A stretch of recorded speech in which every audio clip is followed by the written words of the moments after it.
America, I don't know if we're ready for this.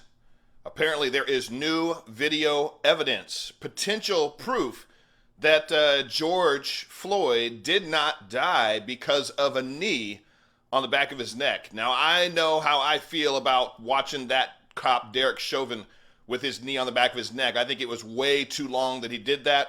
But could this be enough evidence to not charge these cops with murder? You decide. The video you're watching right now is George Floyd when he's initially stopped. We've got it in slow motion. Watch as we zoom in closer and closer to George Floyd and take a look at what is on his tongue. A little white spot. A little white spot on George Floyd's tongue. According to the defense, this may be the most important piece of evidence in the entire case. Let me explain. One of the attorneys for one of the former officers accused in the murder of George Floyd, the attorney for Thomas Lane, has filed papers and says that little white spot on George Floyd's tongue is fentanyl. Fentanyl, which he ingested at the time he was approached by police. He says that little white spot is on his tongue. In this part of the video, he turns his head and it's gone. But take a look at it. The defense is saying this is 2 milligrams of fentanyl. And it is the fentanyl that is responsible for the death of George Floyd. Fentanyl. Not a knee on the neck. A white spot on his tongue. Basically, they've taken a look at the toxicology in his system, methamphetamine, we know that, but also fentanyl found in the system of George Floyd. The defense is arguing that this is an overdose case. This is not what we all saw in the video. This is not a man being subdued by 3 officers. This is not a man with a knee on his neck. This is not a man who cannot breathe because of what is happening to him as a result of the police restraint.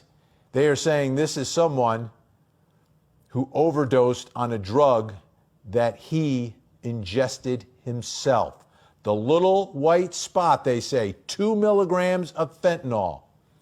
So the question is going to be whether or not this is his cause of death or not. But let me explain something about how it works in a criminal trial. Because the defense does not have to prove that this is the cause of death beyond any and all reasonable doubt. They just have to prove that this is a potentially reasonable explanation for the death of George Floyd. Are you following me? It's all about burden of proof.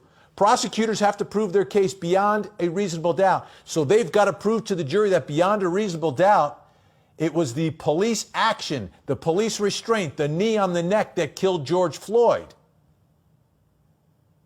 The defense just has to raise a reasonable alternative explanation.